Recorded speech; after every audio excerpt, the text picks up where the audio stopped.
ശ്രുതി ഹവലിലേക്ക് ഏവർക്കും സ്വാഗതം. ഞാനിന്നിവിടെ തയ്യാറാക്കാൻ പോകുന്നത് ഒരു ബീഫ് ഫ്രൈ ആണ്. അതെങ്ങനെ തയ്യാറാക്കാമെന്ന് നമുക്ക് നോക്കാം. അപ്പോൾ 1 കിലോ ബീഫാണ് ഞാൻ മേടിച്ചിട്ടുള്ളത്. 1 കിലോ ബീഫ്, അതിലേക്ക് 2 ടീസ്പൂൺ മുളക് പൊടി, 1/4 ടീസ്പൂൺ മഞ്ഞൾപ്പൊടിയും കൂടിയിട്ടുള്ളതാണിത്. ഇത് എരിവുള്ള മുളകും പൊടിയാണ്. അതിനനുസരിച്ച് എരിവില്ലാത്ത 2.5 ടീസ്പൂൺ എടുക്കണം. ഞാൻ എരിവുള്ളതായ 2 ടീസ്പൂൺ എടുത്തിട്ടുള്ളൂ. പിന്നെ നല്ല ജീരകം 1 ടീസ്പൂൺ നല്ല ജീരകവും 1 ടീസ്പൂൺ പെരിഞ്ജീരകവും 1 ടീസ്പൂൺ കുരുമുളക് പൊടിയും കൂടി ചതച്ചതാണിത്. അതിലേക്ക് ഇട്ട് കൊടുക്കാം. പിന്നെ 2 ടീസ്പൂൺ മല്ലിപ്പൊടി, പിന്നെ ഇഞ്ചി വെളുത്തുള്ളി ചതച്ചത്,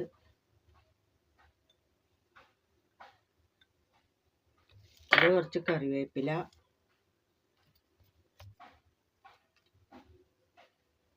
പിന്നെ കുറച്ച് ഉപ്പ്,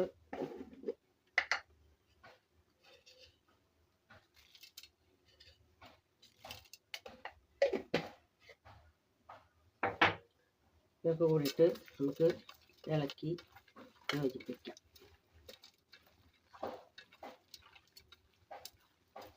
ചില ബീഫ് നന്നായി നല്ല വേവുള്ളതാണ്, ചില ബീഫ് വേവ് കുറഞ്ഞതാണ്. അപ്പം ബീഫ് തിളച്ചാൽ തന്നെ അതിൽ വെള്ളം ഉണ്ടാവും. എന്നാലും ഒരു 1.5 ടീസ്പൂൺ വെള്ളം ഒഴിച്ചു കൊടുക്കാം നമുക്ക്.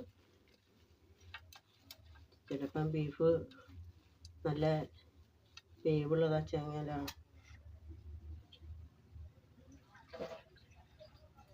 കുറച്ച് വെള്ളം ഒഴിച്ചു കൊടുക്കാം.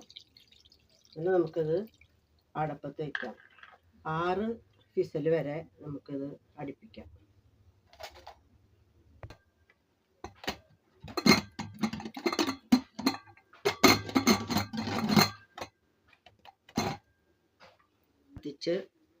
സ്റ്റവ് കത്തിച്ച് കുക്കർ അടുപ്പത്ത് വയ്ക്കാം. ഇനി ഇത് 6 വിസിലടിച്ചിട്ട് നമുക്ക് കാണാം. ഇതിപ്പോൾ ഒരു സ്റ്റവ് കത്തിച്ച് ഒരു ചീഞ്ചട്ടി, വലിയൊരു ചീഞ്ചട്ടി വെച്ചിട്ടുണ്ട്. അപ്പോൾ ചീഞ്ചട്ടി ഒന്ന് ചൂടായിട്ട് വരട്ടെ. ഇത് നമുക്ക് അതിലേക്ക് ഒരു 3 ടീസ്പൂൺ വെളിച്ചെണ്ണ ഒഴിച്ചു കൊടുക്കാം. ചൂടായാൽ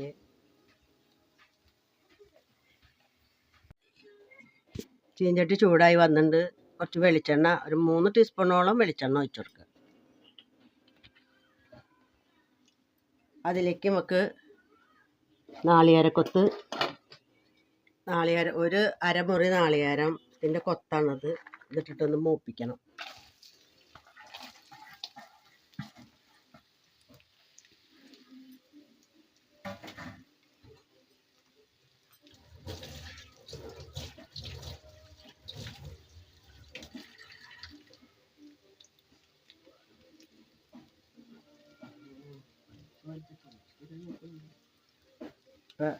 ഒരുവിധം ചെറുതാക്കിയിട്ടല്ല, ഒരുവിധം കനം കുറച്ചരിഞ്ഞ നീളത്തിലാണ് ഞാൻ ഇട്ടെടുക്കുന്നത്.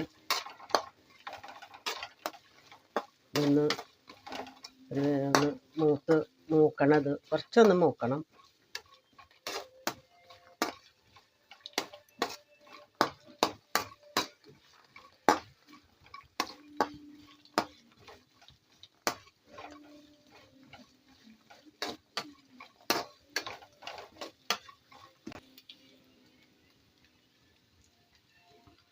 ഇഞ്ചി ഇട്ട് കൊടുക്കുക.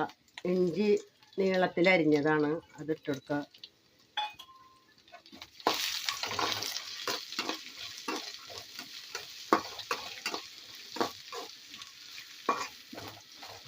ഇഞ്ചിയുടെ പച്ചമണം മാറുന്നവരെ നമുക്ക് ഇളക്കി കൊടുക്കാം. തേങ്ങ അത് അത്ര മൂത്ത് വന്നിട്ടുണ്ടെങ്കിൽ അങ്ങനെ ഇവിടുന്ന് ഫ്രൈ ചെയ്യുമ്പോൾ മൂത്ത് വന്നോളൂ. പകുതി മൂപ്പാകുമ്പോൾ അതൊക്കെ ഇട്ട് കൊടുക്കണം. തേങ്ങ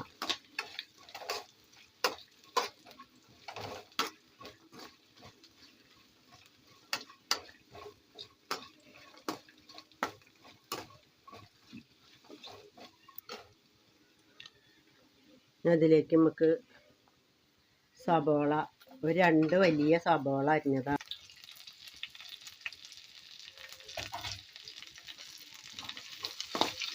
രണ്ട് വലിയ സബോളയാണ് ഞാൻ കനം കുറഞ്ഞ അരിഞ്ഞിട്ട്.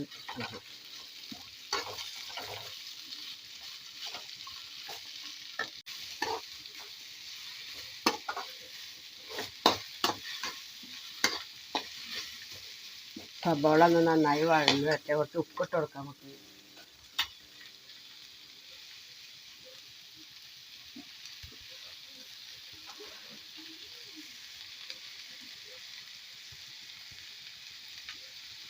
പെട്ടെന്ന് വഴന്ന് കിട്ടാൻ കുറച്ച് ഉപ്പിട്ട് കൊടുക്കും.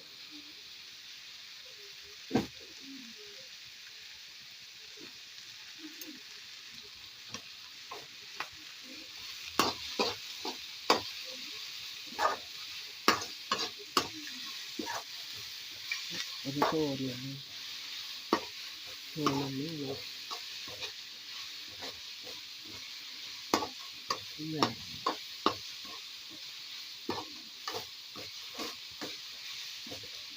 കുറച്ച് ചുവന്നുള്ളി ഇടുന്നത് നല്ലതാണ്. സബോള വഴറ്റാൻ ഇടുമ്പോൾ ചെറിയ ഉള്ളി ഒരു പ്രത്യേക രുചി ഉണ്ടാവും.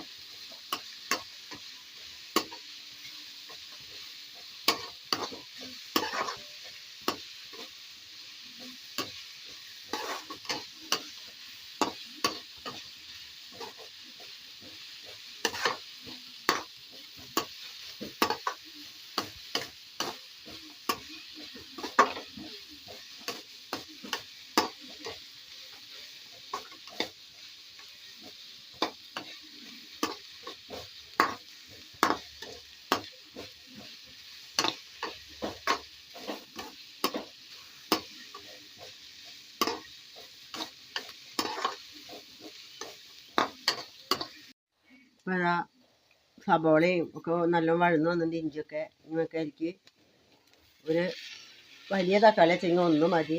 ഞാൻ 2 ചെറുതാണ് എടുത്തിറക്കുന്നത്. ചെറുതായ കാരണം 2 എടുത്തിട്ടുണ്ട്. അതൊന്ന് വഴറ്റി കൊടുക്കാം.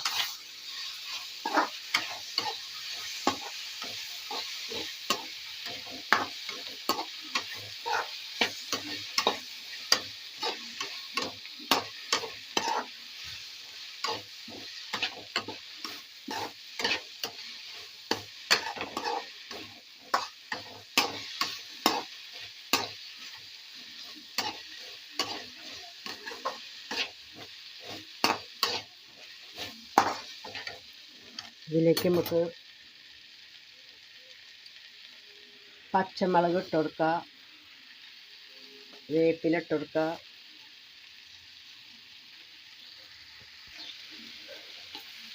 നന്നായി ഇളക്കി കൊടുക്കുക.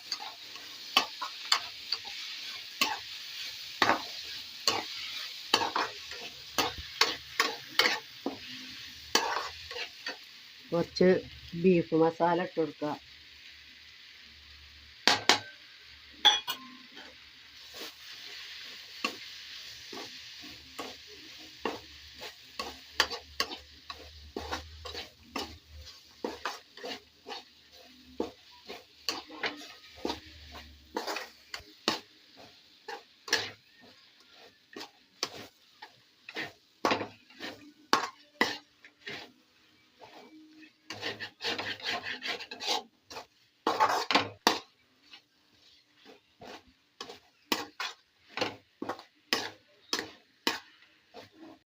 മസാലയൊക്കെ ഇപ്പോൾ നന്നായി, തക്കാളിയൊക്കെ നന്നായി വെന്ത് വന്നിട്ടുണ്ട്, ഉടഞ്ഞ് വന്നിട്ടുണ്ട്. നമുക്ക് അതിലേക്ക് ബീഫ് വേവിച്ചത് ഇട്ട് കൊടുക്കാം.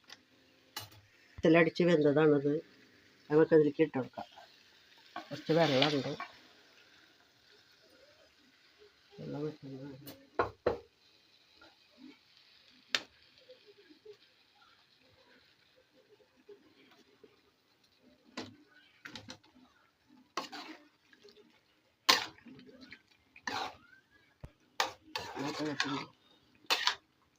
അപ്പോൾ അതാ ഇതൊക്കെ വെള്ളമൊക്കെ വറ്റി ഫ്രൈ ആയിട്ട് വരട്ടെ.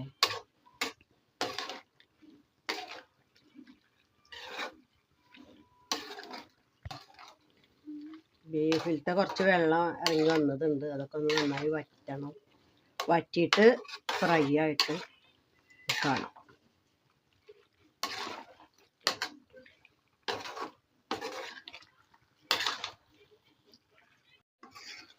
അതാ നല്ല രുചിയുള്ള തേങ്ങാക്കൊത്തിട്ട ബീഫ് ഫ്രൈ ഇവിടെ തയ്യാറായി. ഒന്നും കൂടി ഉലർത്തി എടുക്കണമെങ്കിൽ നമുക്ക് അങ്ങനെ ചെയ്യാം. ഞങ്ങളിപ്പോൾ ചോറിലേക്കായ കാരണം ലേശം അങ്ങനെയാണ് എടുക്കുന്നത്. നിങ്ങൾക്കിങ്ങനെ നന്നായി ഉലർത്തി എടുക്കണമെങ്കിൽ അങ്ങനെ ചെയ്യാം. അപ്പം നിങ്ങളിത് വീട്ടിൽ ചെയ്ത് നോക്കുക.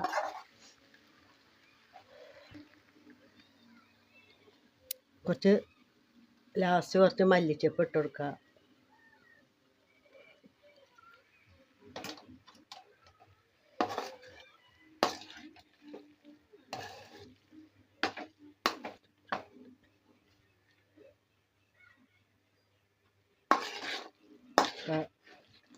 നിങ്ങൾക്ക് ഈ ചാനൽ ഇഷ്ടമായെങ്കിൽ ലൈക്ക് ചെയ്യാനും സബ്സ്ക്രൈബ് ചെയ്യാനും ഷെയർ ചെയ്യാനും മറക്കരുത്.